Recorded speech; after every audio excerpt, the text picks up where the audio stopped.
party people. Sliding in there. Was that okay or was it not okay?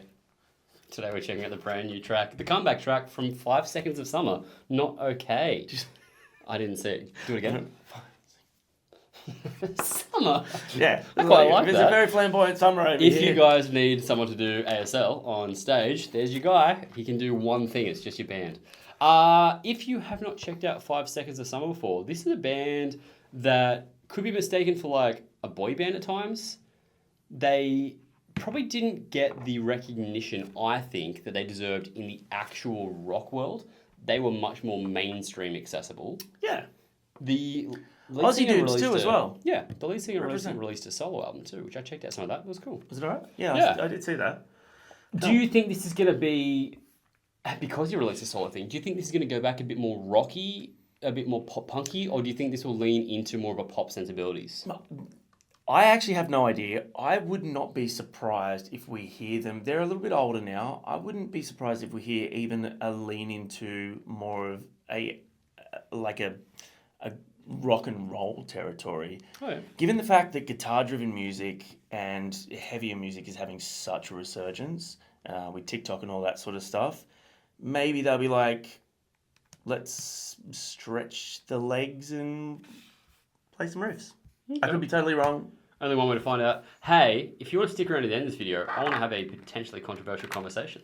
So, About the band? no, nothing about this. That's why I'm going to do it at the end. Okay. But just for those party people that are watching that like when we talk shit, stick around. Thanks for being here. Nearly knocked me head off. You guys should keep an eye on the merch and see if you can get one of these. Oh.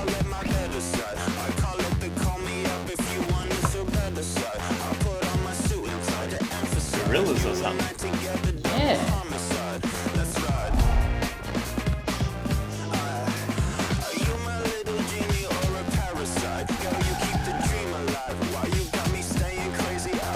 Prodigy?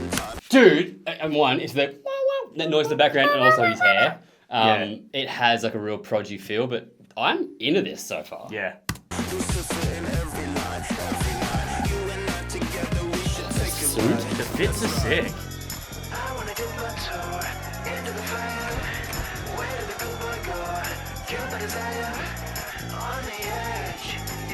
Are we gonna get it?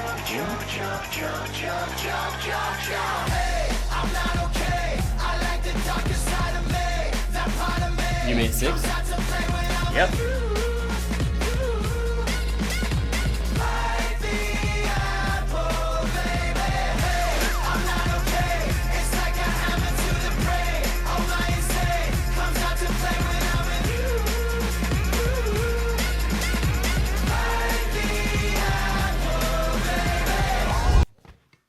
This is not at all what I expected. Not even close. And I'm really liking it. It's fun. It is fun. It's and definitely fun. There's a few different influences in there, and it's creating a really unique sound.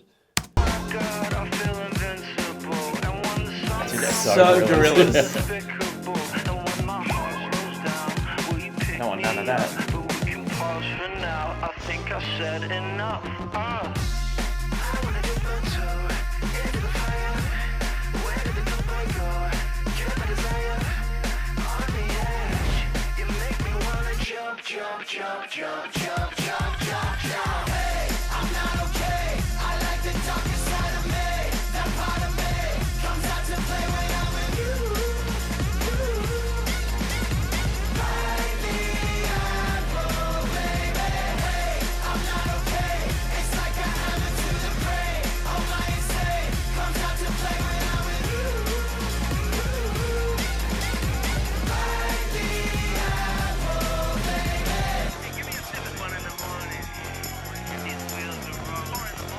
It's got a very British vibe, doesn't it? Yeah, it does.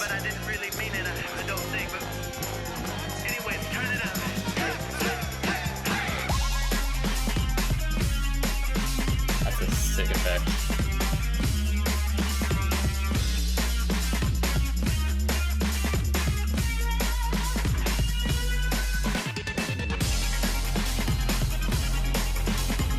What is that?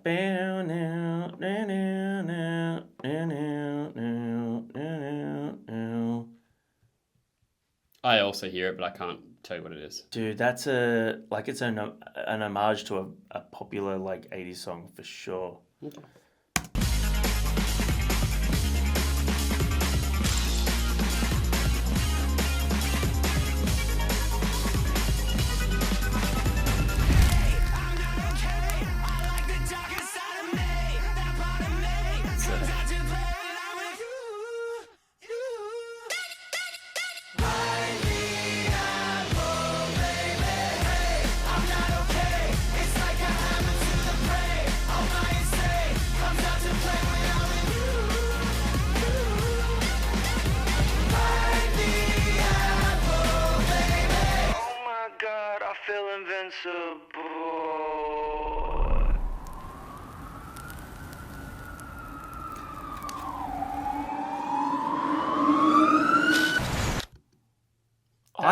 Fucking cool. I hope that this is not just a thing for this music video. There's like a follow on. I hope that this whole image, this whole reinvention, is them. I hope that this is something they're going to continue. Because I think it suits them. Like, this is not my type of music, and it's not my go-to type of music. I am partial to it. I enjoyed that more than I enjoy their old stuff, and that was a little bit more pop punk. Yeah, I love that. That was punk because it was just like whatever the fuck we want to do. There were so many influences, so many energies throughout it. There's still like a real catchiness to it, which comes with the good production and the good songwriting. That like that's a catchy earworm. Having three vocalists definitely doesn't hurt. And strong vocalists. Yeah. They all have do their they own all tone. sing? All four of them? I think so. Yeah. That's cool. The fits are really cool. Music video is great. It was a lot of fun. Again, this is not my preferred style of music, but I think that was a really fun vibe. It's definitely something I wouldn't necessarily put it on, but I definitely wouldn't want to skip it if it was on. Sure. Yeah, it'd be hard to playlist that song, I think, but... I think if you had a playlist that had bands like we said, Gorillaz, Prodigy, Beastie Boys, Joe Valence and Bray, Soft Play, I think that they would all sort of... That's quite an eclectic playlist, though. Yeah, but it's all kind of adjacent. It's like... Yeah, it has a bit of a DIY feel to it. Yeah. I thought it was sick. The music video was really cool. I love the styling. I'd be interested to know if they did that themselves because there was some really cool, like, strong looks there. The red hair look, I can't help think because we recently did that Megadeth video where... Is this the controversial thing? No. Okay. It's nothing to do with this band. The red hair thing, because it's all from, like, here, all swept down and cut to be, like, that style... Yeah. If he ran in the breeze, would it just like fly back and be a completely different hairstyle? I don't know. We'll have to ask him to run in the breeze. Oh, yeah, we should talk to them. That would be fun. What do you guys think of Not Okay, the brand new track from 5 Seconds of Summer? Have you checked the band out? If not, did that make you want to check them out? Be interesting to hear from 5 Seconds of Summer fans simply for the fact that is essentially like a complete reinvention of themselves. Yeah. Which I think is cool. Okay, we're done with that. Now I'm going to be controversial, / maybe not. Well, no. Lost Profits. That's what I want to talk about here. I wanted to talk to you about it because the thing I saw today was, for those of you that are still watching and interested in this, the lead singer of Lost Profits, Ian Watkins, was killed in prison, and good riddance, piece of shit. Fucking evil. Yeah, actual piece of shit. Vile. So, the whole, like, can you separate the art from the artist thing? You don't have to fucking worry about that anymore. Because the band can now get the money from the streams. It's not going in his pocket because he's fucking gone. Do you think that it's something now, could you go and listen to the music because the band are going to get the things, or are you still going to associate it with him because he's the vocalist? Look, the next part, I'm not done. Okay. Do you reckon they could record it again? Just the band, all the same songs, just get a new vocalist, and then you could enjoy the songs? Okay. First thing, I'll go to number 2. Plop. I think they could record it again, and they could definitely get someone like, I think that like Doug from Hoobastank could pull it off. I think Lucas from Holding Absence could pull it off. What could he not do? Yeah, that's 100% true. My issue with that is, would it be under the same name? Would they then change the name? Would they? You wouldn't change the name to release the same music. It would make no sense. Yeah, so they would basically. It would be a case of the band re-releasing it with another vocalist so that they could kind of keep the songs that they were a part of, but remove that sort of aspect, like the connection to shit. Yeah. I would do my best to support it because I think that the band deserves it. 100%. That's such a shit situation that there's whatever 5 members that such a bad just situation. is it a 6-piece band, 5-piece band, whatever it is. Yeah. They just had their whole career taken away from them because of one fuckwit. Yeah. And so they, in my eyes, deserve more than they're gonna get because of his legacy. Yeah. How do we get that back to them? Yeah, that would be a great way to do it. I'm sure that there would be still people that would struggle with it. Now, and that brings me to the reason I answered that second one first is because it brings me back to the first question is, can you separate art from the artist? Sometimes, yes, I can, because people make mistakes and do bad things. It doesn't mean that they're always horrible people. Yes. You know what I mean? Yeah. Him, He's a bad person. piece of shit, fucking evil. Yeah. Should have happened sooner, but also kind of wish that he didn't get killed so he could suffer longer. Yeah.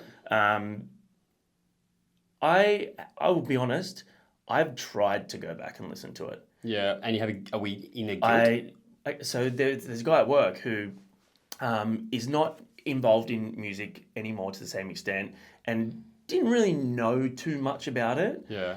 But also doesn't have the same sort of, I guess, convictions with that sort of stuff. Like in terms of it's just music to me. Yeah.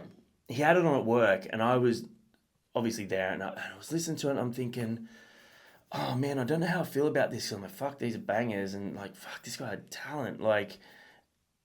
But I hear some of the lyrics and there's I don't know if you've seen I think it's the Town Called Hypocrisy video, where he's with the kids at the start and it just makes me feel sick. It makes me feel ill and I can't help but hear some of the lyrics now and relate it to the worst possible meaning that they could have. Sure. So was he the lyricist? I don't know, but it's still I think he was, but I mean, still with that association is so fucking hard to do with, man. It's for all people, but also especially for someone with kids. That's why I look at it from could they re-record it with a different vocalist? And then you'd be like, there's no tie to him now, unless it was the Heath lyrics and that's directly him. But the songs themselves, I guess it comes back to what the distribution of royalties go to. If the rest of the band all have equal say and they all get it, I think that would be cool to see them get something back for that. Yeah. The problem is I still don't think many people are going to listen to them. You know what? Let's look I would like to look on Spotify and see. Spotify didn't have it for a while, which I thought was No, sick. and then they put it back sorry, I was just listening to some metalcore there. Something different, eh? What do they call Lost Profits? I think it was when he went to prison that they put it back. Right. When he was convicted. Dude, this is the thing. This is, Last Train Home has over 19.5 million plays. Rooftops has almost 30 million. Exactly. Yeah. All of their songs are in the millions of streams. So people are still listening. I would really like to see the band re-record it with someone else, and I'd like them to have that opportunity for them. Yeah. I think that would be a good thing. I want to talk about this band on the comment section, but also if you're still watching and you want to comment on this one, I'd be interested to hear your thoughts. I thought it was I didn't come up with this concept, I saw a guy talk about it. It was just a dude walking down the street being like, does this mean we can now do this? And I was like, that is a really cool train of thought. And I'd be interested to see where it's at because he's gone. He can't get any credit for anything anymore. But can people get away from that nagging sense of fuck that guy? Because I'm the same thing. I don't know if I can listen to it. Yeah. Because I'm like, that's literally the devil singing. Yeah, dude. Example, I can put on Brand New. I can. And I put on As I Lay Dying and we'll always check out their new stuff. This is another level. And this is where we need to, as people, be able to, really sort of, have a look at the grand scale of things. Not saying that what other people who have made mistakes have done haven't been bad mistakes. This is the worst of the worst. And not everybody should be lumped in with the worst of the worst. Because that is evil, dude. I didn't lump them in. That was you. You did that. No, but people do. There's a lot of people out there who are made a mistake, cancel them, fuck off, they're gone. Anyway, That might need to be 2 videos, but I'm probably not going to do it. Maybe because we can't might be release bothered. that separately. Probably not. All Can't be bothered. Love you guys. Peace.